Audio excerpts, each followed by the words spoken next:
आज एकादशीचा दिवस आहे। उत्पत्ती नावाची एकादशी आज आपण सगळ्यांनी केलेली आहे ना सर्वांना उपवास। आजच्या उपवासाच्या एकादशीच्या माध्यमातून एक प्रसंग सर्वांनी आठवा दादांनो। आज माऊली महाराष्ट्र ज्ञानोबरायांच्या दरबारामध्ये असंख्य वारकरी येतात। असंख्य वारकरी माऊली ज्ञानोबरायांच्या ऋणामधून उतराई होण्यासाठी त्या पावन भूमीमध्ये स्वतःच्या देहाला पवित्र करण्यासाठी बनवण्यासाठी त्या भूमीमध्ये गेलेले आहे। आज आपली हीच अलंकापुरी भूमी म्हणा। माऊली ज्ञानोबराय 2 दिवसांना समाधी सोहळा ज्ञानोबरायांचा। 11व्या शतकामध्ये माऊली ज्ञानोबरायांचा जन्म व्हावा। जन्माचं कारण एकच आहे, अंधारातील अज्ञानामध्ये जो समाज आहे त्यांना ज्ञान मार्ग कळावा। ज्ञानाचा प्रकाश काय आहे त्या ज्ञानाच्या प्रकाशापर्यंत मार्ग कळावा आणि त्या जीवानं जावं पोहोचावं हा एक अंतःकरणातील विचार आहे। जगाच्या कल्याणा संतांच्या विभूती देह कष्टरीती परोपकारे। 11व्या शतकामध्ये ज्ञानोबरायांचे ज्येष्ठ बंधू निवृत्तीनाथ दादा 11व्या शतकामध्ये जन्म झाला, अवताराला आले। त्याच 11व्या शतकामध्ये विश्व माऊली जगाची माऊली ज्ञानोबराय जन्माला आले, अवताराला आले। त्याच 11व्या शतकामध्ये सोपान काका जन्माला आले। 12व्या शतकामध्ये चिमुकली असणारी मुक्ताबाई जन्माला आल्या। 11व्या शतकामध्ये ज्ञानोबराय आले, निवृत्तीनाथ महाराज आले, सोपान काका आले आणि 12व्या शतकामध्ये छोटीशी असणारी मुक्ताबाई जन्माला आली। जेव्हा एकदा प्रसंग असा घडला, आधी विठ्ठलपंतांनी संन्यास स्वीकारला आणि गुरुनं सांगितलं 4 मुलं 1 पत्नी सर्व प्रपंच सोडून तू हा जो त्रास करतोय जीवनाला ना हा वेगळ्या पद्धतीचा आहे। तू पुन्हा संसार करावा, पुन्हा तुझे लेकरं बाळ याच्यामध्ये आनंदमय जीवन जगावं। सुंदर असा उपाय सुचवला आणि विठ्ठलपंतांनी रामानंद स्वामींच्या कृपा आशीर्वादानं जो संन्यास घेतला आहे ना तो संन्यास परत सोडून दिला आणि गृहस्थ आश्रमामध्ये पुन्हा आपलं जीवन कार्य सुरू केलं। एक दिवसचा प्रसंग, जेव्हा लोक नावं ठेवायला लागली, संन्याशाची मुलं म्हणायला लागली, तर आई वडिलांना वाईट वाटायचं, विठ्ठलपंतांनी रुक्मिणीला वाईट वाटायचं। आपण एवढ्या सुंदर बालकाला जन्म दिला पण परंतु समाज आपल्याला नावं ठेवतोय, समाज पोरांना हिंडू देत नाही, समाज स्वातंत्र्यानं फिरू देत नाही। ही सगळी भूमिका आई वडिलांना पाहिली आणि पैठण क्षेत्रामध्ये धर्मपीठामध्ये एक मोठी सभा बोलवली। ऐकून होते पैठण मध्ये एक मोठं धर्मपीठ, त्याच्यामध्ये सभा आहे, धर्माचार्य सुचवतील त्या पद्धतीने आपल्याला जीवन जगावंच लागेल आणि म्हणून 4ही लेकरं आणि विठ्ठलपंत आणि रुक्मिणी हे सर्वजण त्या ठिकाणी गेले। गेल्याच्या नंतर शुद्धीपत्र मागितलं, आम्हाला सर्वांना स्वातंत्र्य मिळावं, समाजामध्ये जगता यावं। या ठिकाणी पोहोचल्याच्या नंतर धर्माचार्यांनी सांगितलं, विठ्ठल विठ्ठल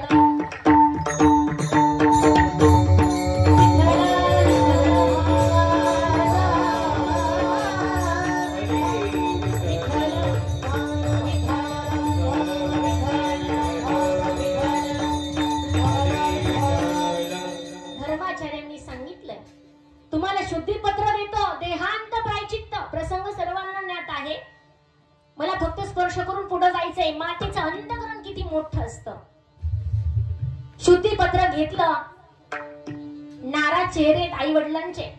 अलंकापुरामध्ये पोहोचले, मुलं दररोज विचारायचे आईला वडिलांना, आई ज्या धर्माचार्यांकडे आपण गेलो ना त्यांनी काय सांगितलं ग? आई म्हणायची काय नाही रे, त्याच तुम्हाला काय करायचंय। बापही तसाच म्हणायचा, विठ्ठलपंत तशीच म्हणायचे। शुद्धीपत्र आणलं, देहांत प्रायचित्त, दिवसा जायचं, सकाळी जायचं का सायंकाळी जायचं, वेळ निवडण्यात आली। रात्रीचा प्रसंग आहे आणि रात्रीच्या प्रसंगी 4ही लेकरं झोपलेल्या अवस्थेमध्ये। रात्रीची वेळ ठरवण्यात आली। रुक्मिणी आई उठल्या, विठ्ठलपंत उठले। विठ्ठलपंत सावध करतात रुक्मिणी आईला, अगं जाण्याची वेळ झाली, हे मुलं झोपीमध्ये आहेत तोपर्यंतच आपण गेलो पाहिजे आणि मुलं जर जागी झाली ना, छोटी असणारी मुक्ताई आपल्याला जाऊ देणार नाही। पण कोणाला तरी सांगून जावं लागणार आहे, कोणाला तरी सावध करून जावं लागणार आहे, आम्ही जातो म्हणून। मुक्ताईला उठवलं नाही, ज्ञानोबरायांना उठवलं नाही, सोपान काकांना उठवलं नाही। मोठे असणारे निवृत्तीनाथ महाराज वयानंही मोठे, अधिकारानंही मोठे, निवृत्तीनाथ महाराजांना उठवलं. निवृत्तीनाथ महाराजांना जवळ घेतलं आणि जवळ घेऊन सांगायला लागले, निवृत्ती, तू निवृत्ती या स्थितीपर्यंत पोहोचलाय. असणारे ज्ञानोबाराय, ज्ञानदेव, सोपान काका आणि मुक्ताई. मुक्ताई तर फार छोटी आहे रे, 5 वर्षाची. आणि त्या मुक्ताईला जर मी उठवून गेले, सांगून गेले, तर मुक्ताई मला जाऊ देणार नाही.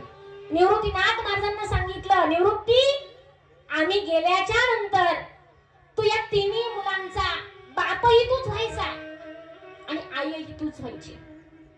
निवृत्तीनाथ महाराज म्हणतात, आई तू जाणार आणि गेल्याच्या नंतर या छोट्या मुक्ताईनं मला प्रश्न केला ना, माझी आई कुठे गेली, तर काय उत्तर देऊ मी? निवृत्तीनाथ महाराज विचारतात, पण आई काहीच बोलत नाहीये.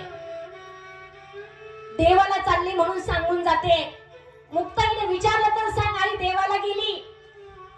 आई आणि वडील देहांत प्रायचित्त घेण्यासाठी इंद्रायणीच्या तटावरती गेले. देहांत प्रायचित्त घ्यावं.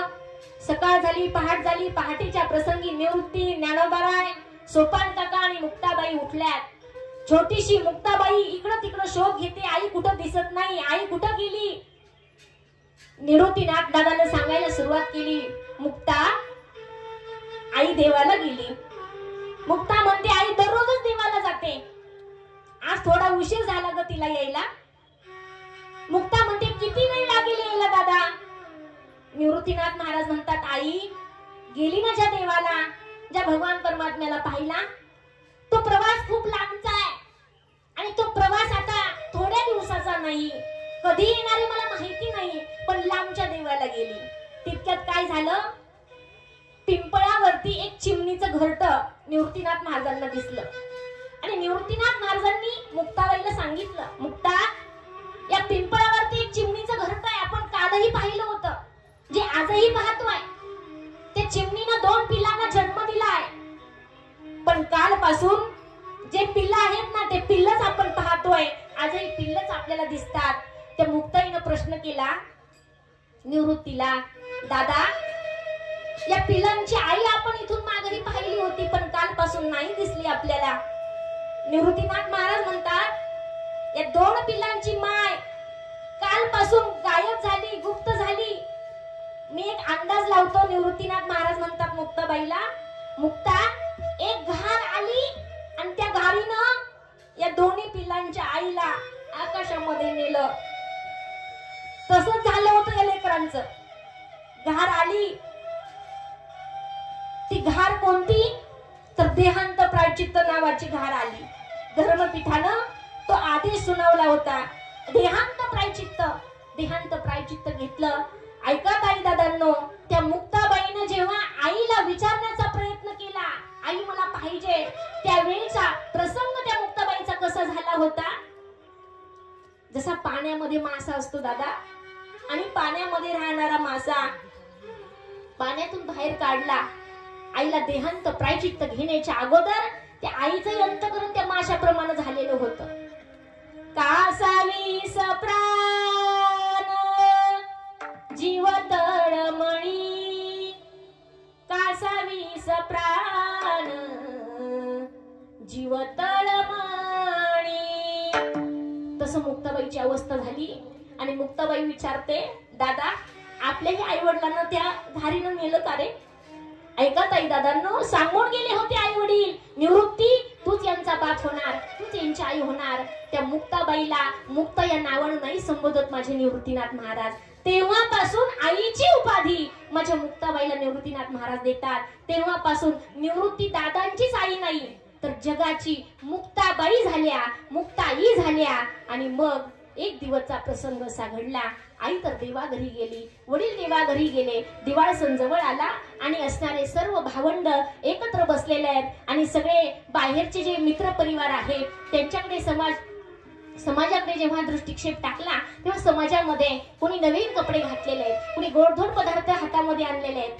असा जो प्रकार पाहिला ना, तेव्हा सहजच विचार मुक्ताबाईच्या मनामध्ये येऊन गेला, दादा, आई वडील जाऊन खूप वर्ष झाली, आज आपण काहीतरी गोडधोड पदार्थ करायचा.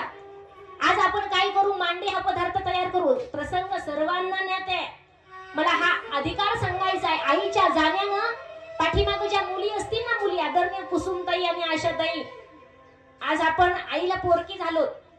वडील तर 5-10 वर्षापूर्वी देवा घरी गेले. वडिलांचं प्रेम मला वाटतं नक्कीच आदरणीय कुसुमताई आणि आशाताई यांना, संजू दादा असतील आणि प्रकाश बापू असतील, वडिलांचं प्रेम देण्याचं काम या दोघांनी केलेलं आहे, नक्कीच केलेलं आहे. पण आज प्रत्यक्ष आई गेली देहानं, वर्ष झालंय आज. इथून पाठीमागं वडिलांच्या जाण्यानं प्रेम देण्याचं काम भावांनी केलं. पण इथून पुढे बहिणींनो लक्षात ठेवा, आई गेली ना तर आईचा आधार देण्याचं काम आज आपल्याला करायचंय, बहिणींना करायचंय. आणि तो अधिकार तुम्ही कमवलेला आहे, कमवणार आहात. बहीण गेले, बहीण जी आहे ना ती आई गेल्याच्या नंतर माय होत असते. आणि बाप गेल्याच्या नंतर जो भाऊ आहे ना, तो भाऊ आपल्या परिवाराचा बाप होत असतो.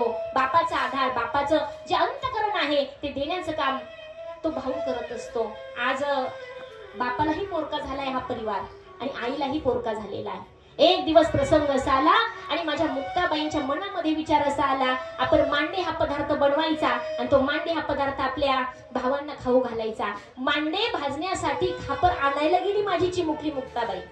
गेल्याच्या नंतर प्रसंग सर्वांना माहित आहे. ज्यावेळी कुंभार दादानं सांगितलंय मांड भाजण्यासाठी जे खापर लागतंय या ठिकाणी ठेवलंय ते घेऊन जा. पण त्या मुक्ताबाईने विनंती केली दादाला, दादा कुंभार काका, हे मांड मी तसंच नेणार नाही. पूर्वीचे माणसं काहीतरी काम करायची, त्याच्या मोबदल्यामध्ये जी वस्तू मिळेल ना ती आपल्या घरी घेऊन जायची. आज समाज बदलला गेलेला आहे. प्रत्येकाला वाटतं मला फुकट मिळावं, प्रत्येकाला वाटतं काही सायास न करता मी श्रीमंत व्हावं. प्रत्येकाचा असा विचार आहे, काहीतरी आपण त्याच्या घरी राबावं आणि मग त्याच्या मोबदल्यामध्ये आपल्याला ती वस्तू घ्यावी. मुक्ताबाईनं त्या कुंभार दादाला थोडीशी माती मळून दिली, चिखल करून दिला. कुंभार दादा म्हणतात, मुक्ताई चिमुकल्या हातामध्ये चिखलही येत नाही, कशासाठी एवढं काम करते ग? तिनं सांगितलं मांडे भाजण्याची वस्तू घरी न्यायची म्हणून. मांडे भाजण्याची वस्तू हातामध्ये घेतली.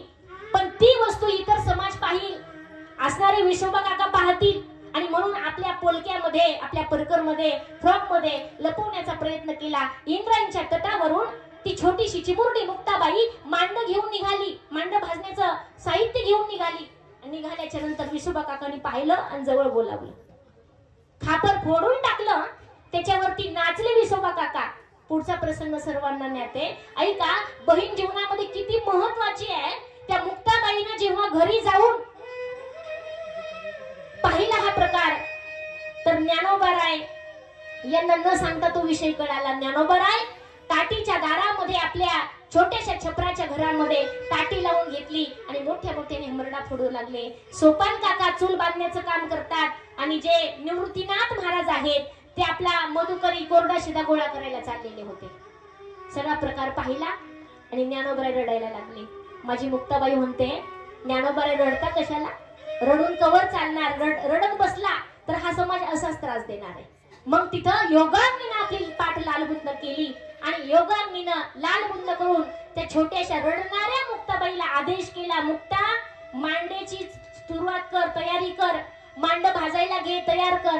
पाठीवरती मांडे भाजण्याचा कार्यक्रम सुरू झाला. ऐका ताई दादानो, एवढा अधिकार कोणाचा आहे? माझ्या मुक्ताबाईचा आहे. म्हणून त्या मुक्ताबाईनं ज्ञानोबाईंना सांगावं, रडत बसून चालणार नाही. योगी पावन मनाचा, साहे अपराध जनाचा. एक प्रसंग तुम्ही असाही ऐकून गेले असाल. एका कलाकारानं एका तरुणीवरती प्रेम केलं, प्रेयसीवरती प्रेम केलं.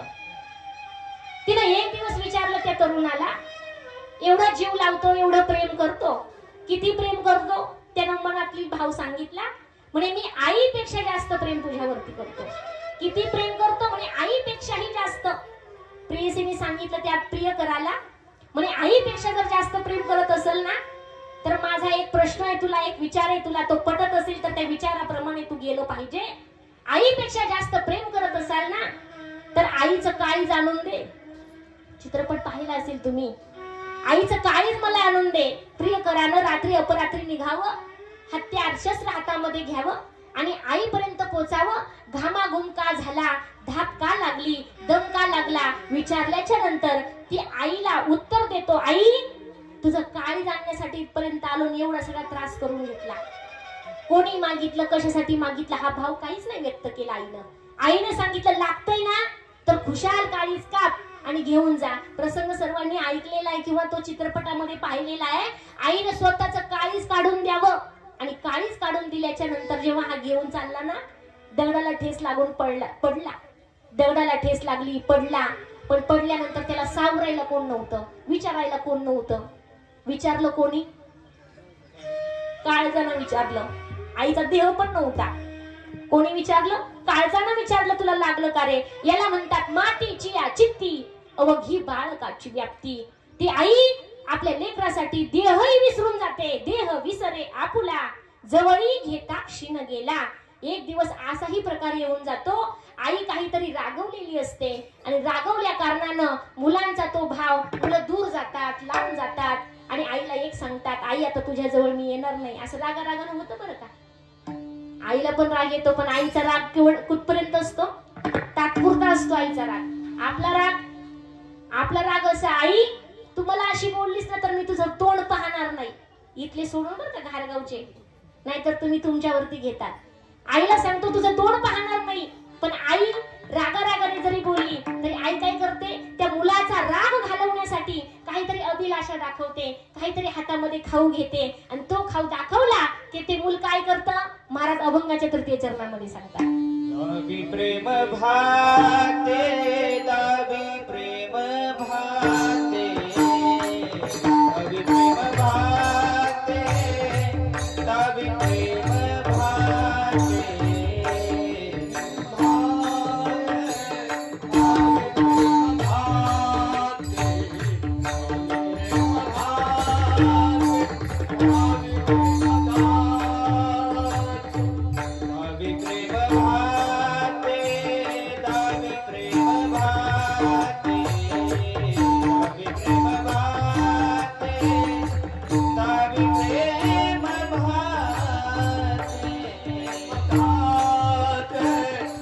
Davi prema bhate, Davi